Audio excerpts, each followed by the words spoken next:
menurut lo kenapa sih orang-orang mau kerja di Kamboja? Lebih ke nyari pengalaman, gaji gede, pengen mulai hidup baru, apa pengen gimana gitu? Bahkan isu-isunya sih katanya ada yang sampai disiksa ya sama atasannya saat mereka kerja di Kamboja. Nah belakangan makin banyak cerita tentang orang-orang yang awalnya tergiur kerja di Kamboja. Ternyata alasannya tuh simple, ya emang gajinya yang tinggi banget aja dan proses rekrutmennya yang ya udah gitu, kagak banyak ribet, kagak banyak tugas ini itu, dan ya janji bahwa hidup di sana bakal lebih baik, yang mana kita bisa lihat di kotanya sekarang udah mantep banget. Tapi kenyataannya nggak sedikit orang yang malah terjebak di pekerjaan ilegal, terus yang tadi gue bilang disiksa sama atasannya dan harus ngadapin kondisi kerja yang berat banget tanpa perlindungan apa-apa. Kagak ada BPJS, kagak ada asuransi. Jadi kalau sakit, kalau bahkan lu tiba-tiba mati, orang kagak ada yang tahu cuy, ya kan? Belum lagi masalah legalitas yang bikin kalau lu balik ke Indonesia ya susah, karena lu nggak punya visa juga. Cuman intinya kalau lu dapet tawaran di kerja di Kamboja, anggap gajinya 20 juta, lu bakal ambil nggak? Atau lu bakal mikir kayak ya mendingan gua kerja di Indonesia meskipun gajinya kecil. Nah di video kali ini kita bakal ngebahas kenapa orang kerja di Kamboja, resiko besar apa yang harus dihadapi, dan sambil tipsnya juga supaya lo nggak jadi korban, dan apa yang harus kita lakuin di Indonesia yang nyari kerjaan tuh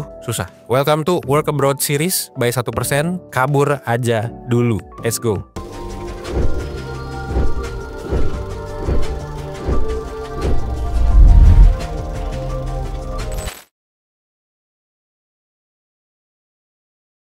Kita melihat ada banyak kelonjakan warga negara Indonesia yang bekerja di Kamboja. Ini signifikan banget ya. Bahkan sampai September 2024, Kemenlu RI itu mencatat ada 123.000 WNI yang datang ke Kamboja. Ini yang tercatat. Yang kagak kecatat kagak tahu berapa ya. Mungkin 200.000, mungkin 150.000, gua kagak tahu. Tapi yang jelas ini naik 32% dibanding tahun sebelumnya. Dan kelihatannya memang makin banyak orang yang tertarik buat cari pulang di sana. Sayangnya, kenyataan juga nggak selalu seindah itu ya. Ada banyak kasus yang melibatkan WNI di Kamboja itu ningkat banget. Ada 2.321 kasus scam yang ditangani sepanjang 2024, ini meningkat 122%, 2 kali lipat, gile ya. 77% kasus itu penipuan online ya, scam yang tadi gue bilang. Modusnya gimana? Ya banyak banget yang awalnya ditawarin dengan kerjaan gaji 1.000 sampai 1.200 dolar, ya alias sekitar ya 15 sampai 20 jutaan kan. Kerja jadi CS aja, jadi marketing aja, tapi pas nyampe sana ya memang jadi CS, jadi marketing, tapi marketingnya scammer guys.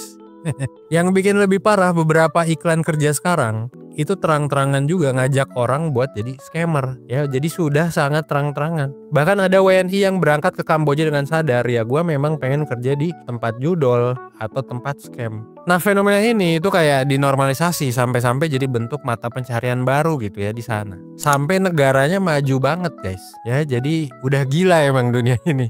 Dan daya tarik utamanya ya kita udah tahu ya, gaji dalam US dollar, biaya hidup juga ya relatif murah sebenarnya, bahkan kalau kata orang-orang sana sih lebih terjangkau. Jadi pekerja tuh bisa nabung lebih banyak dari penghasilan mereka. Nah gak jarang pekerja migran memang termotivasi ya buat ningkatin taraf hidup, dan syarat kerjanya juga memang gak terlalu berat. Tapi di balik sisi terang udah pasti ada sisi gelapnya ya.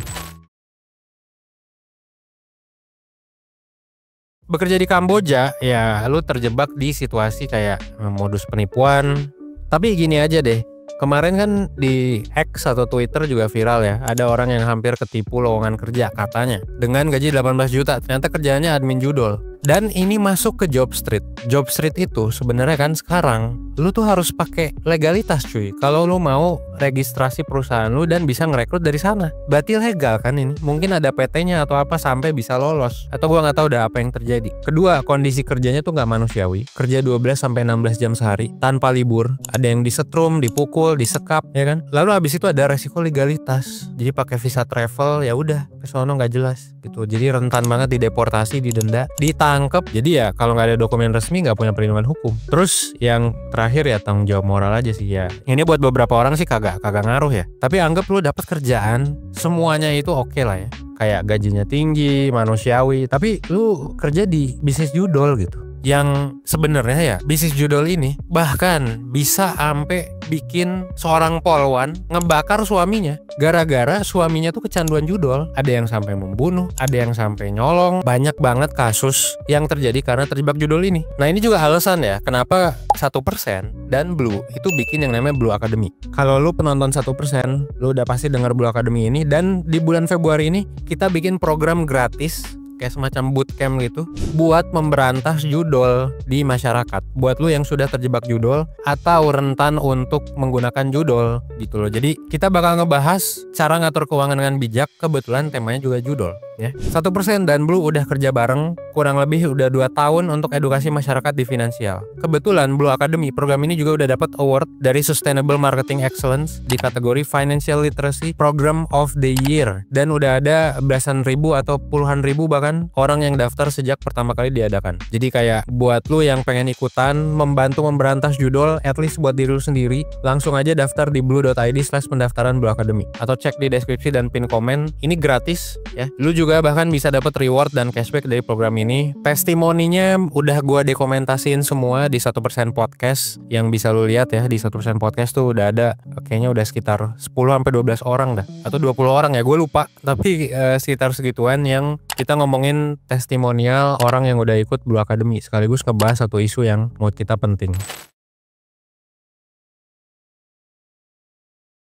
Oke, jadi sebenarnya ada peluang apa sih di Kamboja? Nah, menariknya guys, ternyata ada peluang yang aman kalau lu mau kerja di Kamboja. Nah, ya, selain di industri yang kayak tadi, ya, industri judol, ya, industri scam dan lain-lain. Sebetulnya sektor pariwisata, manufaktur, teknologi, pendidikan, kesehatan, semuanya lagi maju banget karena memang Kamboja punya banyak duit, ya. Jadi memang kalau lu tergiur nih ya tawaran kerja bergaji dolar di Kamboja, ya memang cari yang make sense saya. Kalau 20 juta tanpa pengalaman kayaknya itu udah scam, udah jelas sih. Tapi kalau misalnya kerjaannya di bawah itu, PT-nya jelas dan lain sebagainya, terus temen lu udah kerja di sana tapi sebagai di bidang yang lain, lu udah riset juga nih, sebenarnya peluang itu ada. Resikonya memang gede ya, resikonya memang gede untuk datang-datang lu disetrum.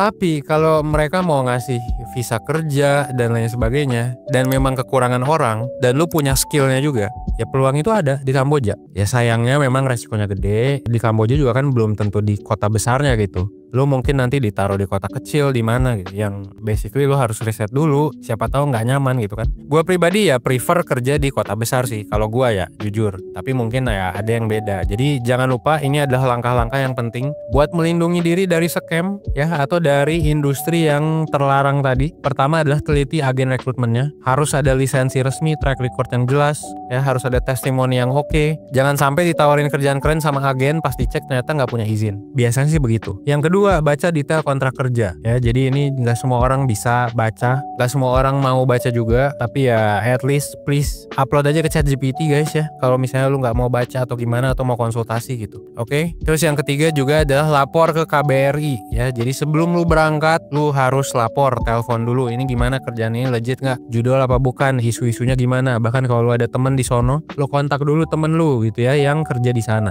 Karena jangan cuma karena gaji dolar, peluang yang kelihatannya besar, lu sampai nanti kena abuse fisik, verbal, dan pekerjaan gitu ya. Aduh, apalagi nanti nggak digaji di sana gitu ya, lu pakai visa travel segala rupa, wah ribet lah. Jadi sebelum mutusin kerja di luar negeri, especially Kamboja, penting banget siapin semuanya dengan mateng, dari skill, mental, sampai informasi yang jelas tentang kerjaan dan perusahaannya. Jangan sampai keinginan lu buat keluar malah bikin lu masuk ke masalah yang lebih besar ya. 1% mendukung hashtag kabur aja dulu ya, dan balik lagi nanti, karena kita memang butuh ilmu, butuh uang yang banyak. Tapi mungkin ya kalau lu ngerasa Kamboja resikonya besar, mungkin jalan lu bukan di sana. Oke? It's not worth it ya, it's not worth it, gua bilang sekali lagi.